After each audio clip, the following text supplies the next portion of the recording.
We were at my dad's retirement party when Kendra, my sister, looked at me and said, "Just drop the gift off. Tonight's about Dad." My mom leaned in right after and whispered, "And please, don't say anything." That's when my phone buzzed. A catering charge, $3,770, had just cleared. I froze, then immediately paused the card, yanked back the authorization, and rejected the final payment. 2 hours later, my brother called me up. "They shut it all down," he said. "There's no food." I didn't flinch. "There was never a seat at the table for me anyway," I said. That same line, "Just drop off the gift. Tonight's about Dad," kept echoing in my head as I stood there in the lobby. Kendra said it like I was already overstaying my welcome, brushing fake lint off her designer dress, like some character in a show where I didn't belong. Meanwhile, I was still holding the mahogany watch box I'd carefully picked out. Took me 2 weeks to find it, save for it, wrap it just right. It wasn't cheap. Neither was the catering charge I'd eaten that same morning, $3,770, straight from my card. Not a single person had said thank you. Instead, Mom gave me that tight, artificial smile she always wore when she was uncomfortable and murmured, "Don't speak. Let Kendra and the family handle the speeches." That was the moment it hit me. This wasn't my family anymore. It was theirs. I was just the guy they leaned on when things got too expensive. My hand slid into my pocket. Another buzz. Same notification. Catering, $3,770, processed. I stared at my screen for a second, then glanced around. Rows of white linen tables were lined up like a wedding. Silver cutlery sparkled under rented chandeliers.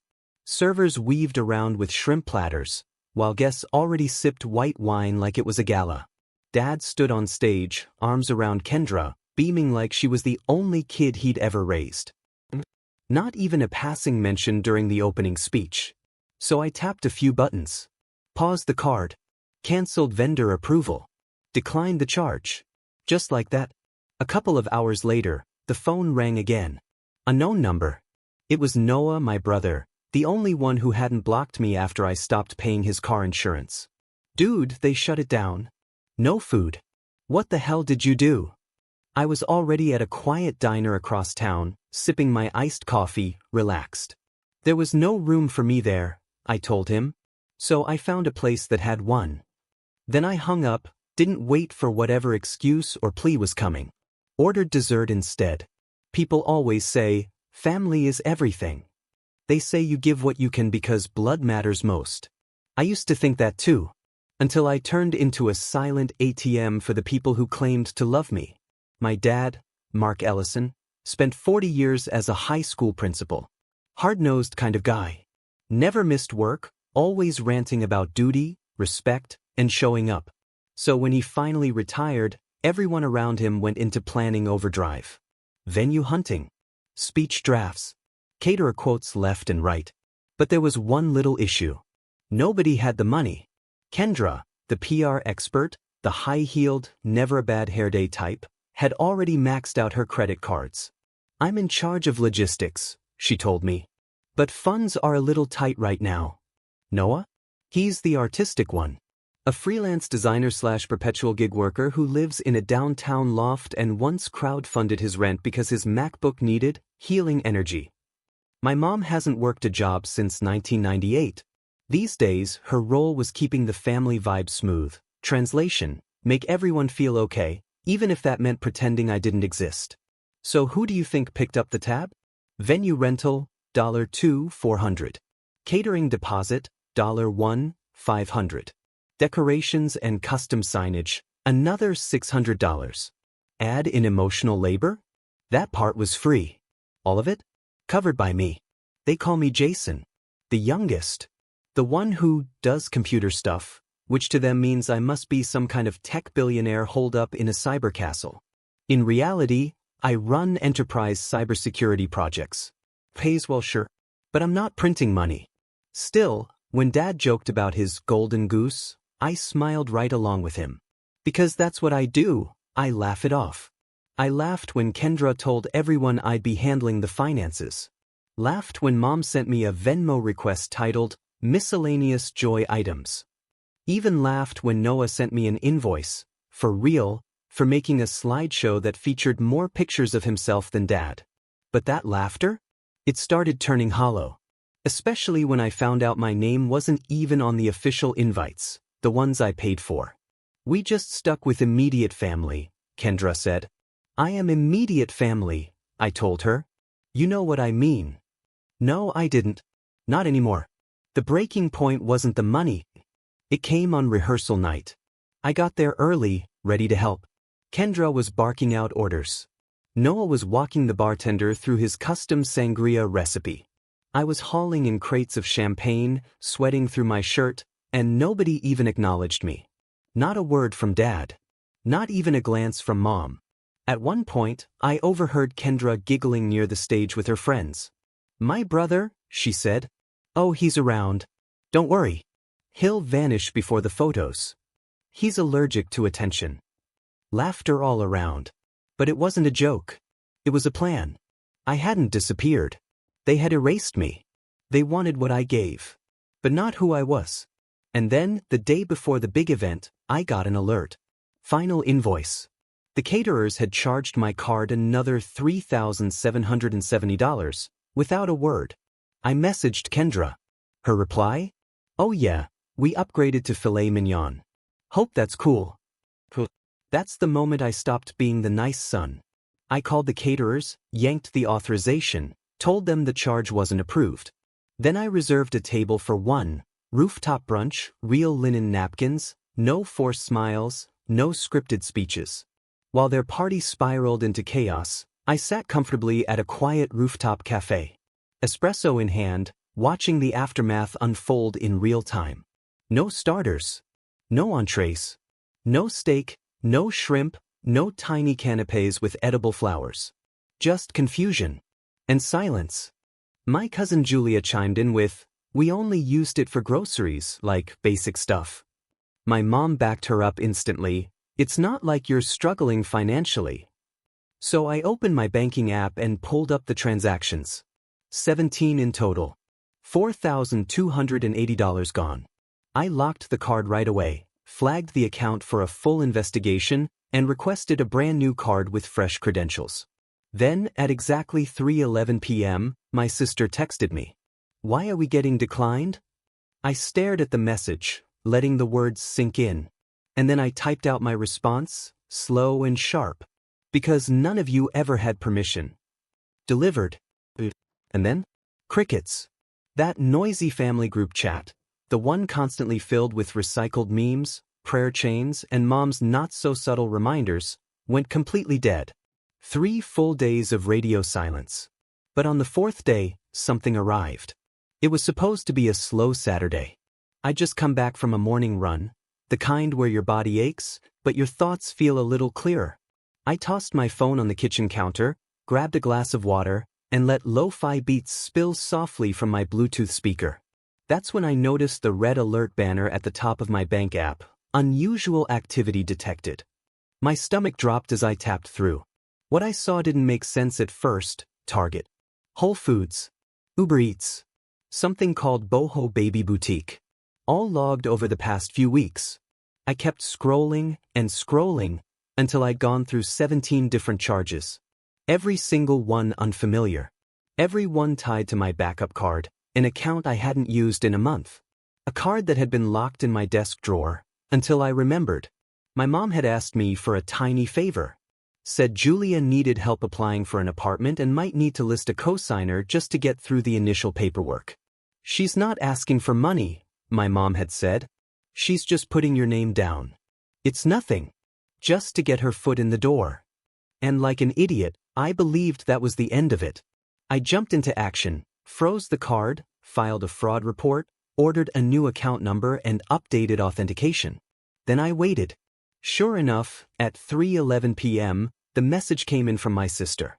Why are we getting declined? I couldn't believe the nerve. You were never approved, I replied. She read it. Didn't respond.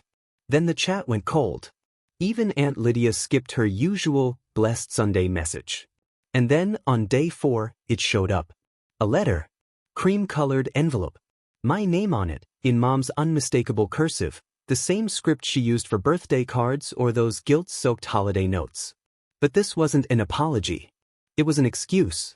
It started off, "My dear," in that looping, careful handwriting. "We didn't mean to upset you. Julia's been going through so much, the breakup, her classes, everything. We just wanted to help her feel secure again." I stopped reading midway through paragraph 2. My heart wasn't confused, it was just tired. That same old ache of being useful but never seen. Julia had always been the delicate one. The one who couldn't quite get it together. The one who everyone said just needed a bit more support. She was 26. But you'd think she was 12, the way they babied her. Wrecked 2 cars? My parents paid the deductible, twice. Maxed out her first credit card? Mom co-signed her another, then quietly paid that one off too. Dropped out of her 3rd community college?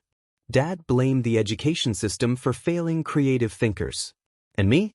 I'd been hustling since I was 15. Flipping burgers after school, juggling spreadsheets for a realtor during college. Eventually landed in fintech, working in IT. I'd never once asked for help. Never thought I needed to. "You're the stable one," they'd always say. "Julia needs more support. You don't." Turns out, being the stable one just meant they felt entitled to use me. About 3 weeks before everything blew up, Mom called me, all sweet and casual. "Hey honey, Julia's rental application is asking for an alternate payer, not even a cosigner. Just a placeholder. Could she list your old Chase card? It won't be charged." "Just for the form," she said. I should have known better. That placeholder ended up being used for 17 separate purchases. Rides across the city. Amazon orders totaling over $300. A facial and massage package in Brentwood. Groceries from some place called Arohun. $12 coconut waters. Lavender facial oils. All paid with my emergency fund. I finally called my mom. She picked up right away, like she'd been waiting.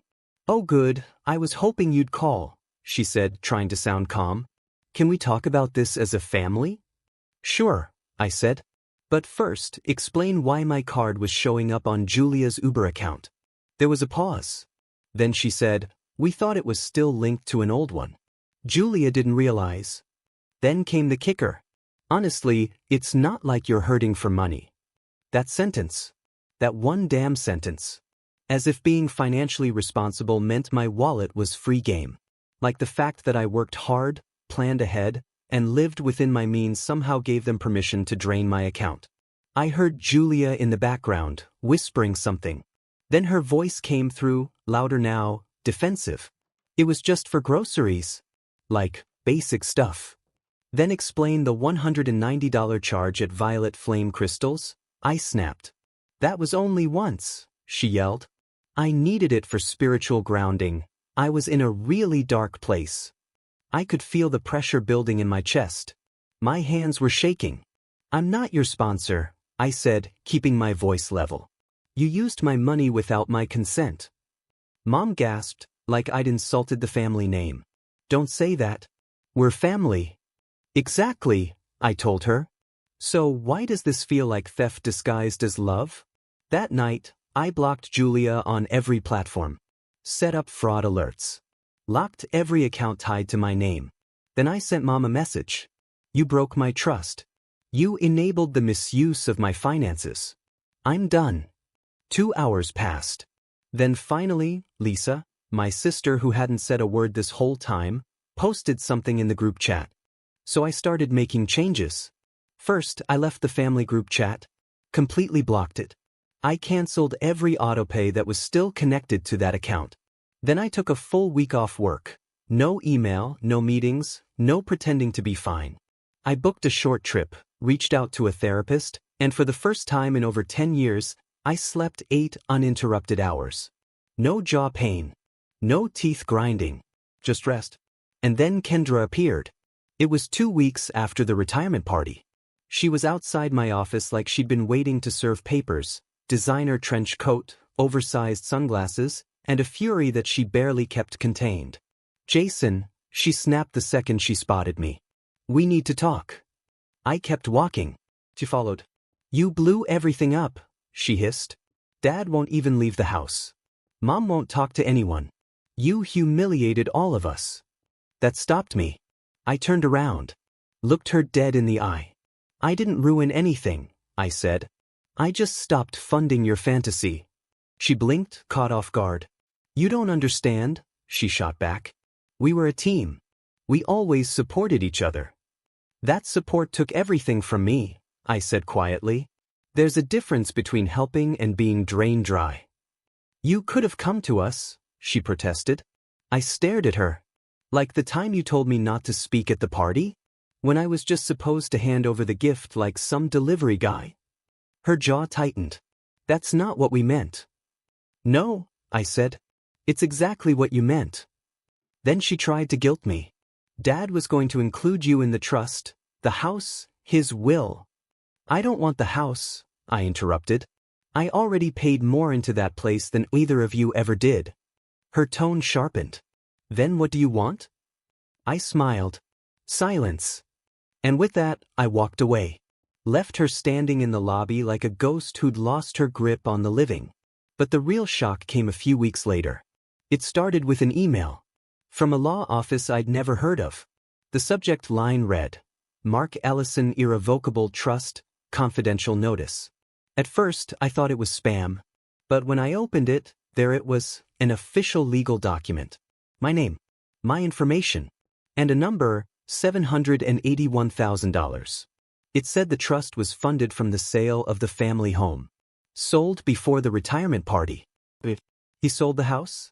I immediately called the law firm. A paralegal confirmed it. My father had liquidated the property about a month before he stepped down from work. He'd placed the money into a private, irrevocable trust.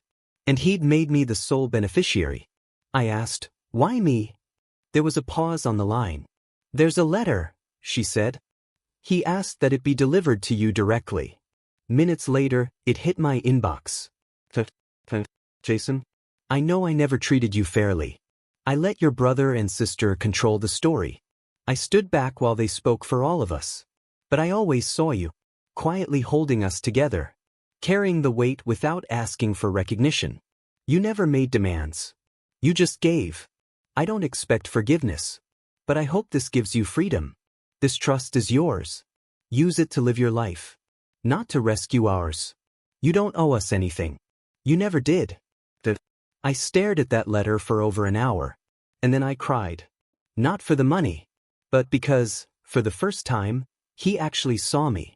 Not years ago when I needed it most. But still. That night, I opened a bottle of wine. Sat in my apartment, alone. And toasted the first honest moment he'd ever given me. It didn't erase the past. But it mattered. 2 weeks later, Kendra found out. She emailed me trying to sound diplomatic. Hi Jason. Hope you're doing well. I was surprised to hear about the trust. I think Dad may have been confused about the legal setup. Let's meet to discuss a fair redistribution. I replied with one line. The money isn't confusing, only your entitlement is. Then I blocked her. Noah called next, from a number I didn't recognize. I just wanted to say, he began. I left Mom's house. I've been staying with a buddy. And after everything, I get it now. I'm sorry. I let him speak. Then I said, I accept your apology. But I don't owe you access to me. And that was it. 3 days later, I bought a ticket to Barcelona. Stayed for a month. One evening, I wandered through the Gothic quarter. Watched locals playing guitar beneath glowing street lamps. Something clicked inside me. I'd spent so many years believing I had to earn my place in that family. Now I realized I had to unlearn them. They weren't home. They were a habit. And I was finally breaking it. 6 months after the retirement party, I barely recognized the life I was living. Not because I had changed into someone else, but because I had finally become who I was always meant to be. Underneath the guilt. Underneath the obligation. Underneath the constant, quiet frustration. My life got quieter. Lighter. I woke up without anxiety. No early texts asking for help. No guilt-laced voicemails. No crises wrapped in, you're the responsible one, right? I drank my coffee while it was still hot. I sat in silence. And for once, I breathed freely. That trust gave me financial peace. But more than that, the letter gave me permission. Permission to stop proving myself. Permission to stop bleeding for people who only noticed when the bleeding stopped. That didn't mean everything was magically healed. There were still moments when I'd reach for my phone, half expecting a message from Mom or Noah. I didn't miss the manipulation. But I missed what I wished those relationships could have been. Sometimes, I even drafted texts I'd never send. I wish things had turned out differently. You hurt me more than I ever let on. But I'm still glad I walked away. Instead, I saved those words in a journal. A private space, filled with truths I didn't need anyone else to read. Because I wasn't writing to be heard anymore. I was writing to understand myself. One day, while cleaning out my closet, I found a box of old birthday cards. Dozens of them. Almost all from me, to them. Each one had a check inside. Each one filled with warm messages and a line like, "I'm always here if you need me." There wasn't a single card from them to me. And that's when I laughed. Not out of bitterness, but with clarity. I finally recognized the pattern I'd been caught in for years. I was always the one giving. They were always the ones taking. And the minute I stopped giving, suddenly I became the bad guy. That wasn't love. That was dependency hiding behind family photos and polite smiles. Walking away? It didn't make me cruel. It made me whole. A few days later, I took Juniper, the rescue dog I'd adopted right after the party, out for a hike. She chased after butterflies, barked at pine cones, and every so often glanced back at me. Just to check I was still there. She trusted me, not because of what I gave her, but because I showed up. Consistently. Quietly. Fully. And in that moment, I realized that's what I'd been craving all along. Not applause. Not money. Not even forgiveness. Just someone who truly saw me and stuck around. That same night, while I was cooking dinner, my phone buzzed. A name I hadn't seen in months, Noah. He didn't ask for money. Instead, he sent a photo of a tiny apartment, captioned, "Not much." But I paid for it myself. I stared at that picture longer than I should have. Then I replied simply, "Good. That's how it should be. No more. No less." I never unblocked Mom. I didn't respond to Kendra's 10th apology email, especially the one with the sneaky line about what Dad would have wanted. Because I already knew exactly what Dad wanted. He told me himself. He wanted me free. And I was.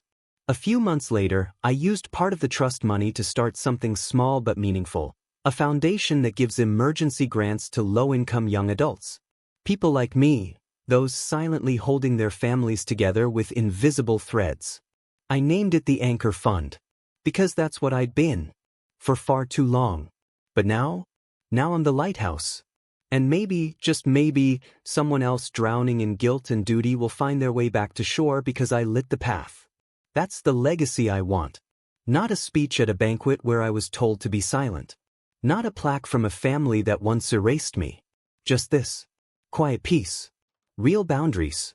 A life I built, by myself. For myself. Without apology.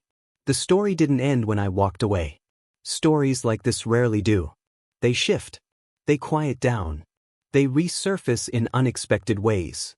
But most importantly, they change the moment you stop playing your assigned role. 6 months after launching the Anchor Fund, I got a handwritten letter in the mail. From Mom. "Jason, I still don't understand why you did what you did. I know you think we mistreated you, but it never felt that way to us. You were the strong one. We leaned on you because we trusted you. I miss you." I stared at the words, "I miss you," for a long time. It wasn't an apology. It wasn't accountability. But maybe, for her, it was progress. Still, I didn't reply. By then, I knew something important. Closure doesn't always come wrapped in mutual understanding. Sometimes it comes when you no longer need it. Kendra? She tried a rebrand. New job. New image. She even posted an inspirational LinkedIn article about boundaries and burnout. The irony was almost laughable. Then she slid into my DMs. "I've grown. I'm not the same person I was. I hope one day you'll see that." I left it on scene. Because growth that demands recognition from the person you hurt isn't growth. It's PR. Noah, on the other hand, stayed in touch. Slowly. Respectfully. He never asked for money again. He told me he started therapy. One day he messaged, "I found Dad's letter to you in Mom's drawer." I read it. I cried. "I'm sorry I didn't stand up for you." That one, I answered. "It's okay. I didn't stand up for me either. Not until it was too late. I'm glad you're learning." He asked if we could get lunch sometime. I told him, not yet, but maybe. And for the first time, maybe didn't feel like a delay. It felt like a door I could open when I was ready. Dad passed away 10 months after the party. Heart failure. No drama. No big ceremony. Just a quiet end to a loud man. I didn't go to the funeral, not out of anger, but because we'd already had our last conversation. In that letter. In that trust. His apology. His confession. And his silence at the end was him finally stepping back, letting me breathe. The Anchor Fund grew. I met others who reminded me of my younger self. Overworked. Underappreciated. Buried under family expectations. I helped them pay for classes. Helped them leave toxic homes. Helped them get therapy. Every time someone told me, I didn't think anyone saw me, I'd just nod. Because I knew exactly how that felt. 1 year after the party, on the same date, I booked a table for one. At the very restaurant where Dad's retirement was supposed to be. I ordered the meal they never got to eat. Steak. Potatoes. Red wine. When the check came, I smiled. Because I could pay. Not out of obligation. Not out of guilt. Just because I wanted to. And that quiet, small moment? That was the most powerful closure of all. If this story has a lesson, it's this. Sometimes, the bravest thing you can do isn't confront your family. It's leaving the stage before they hand you another script.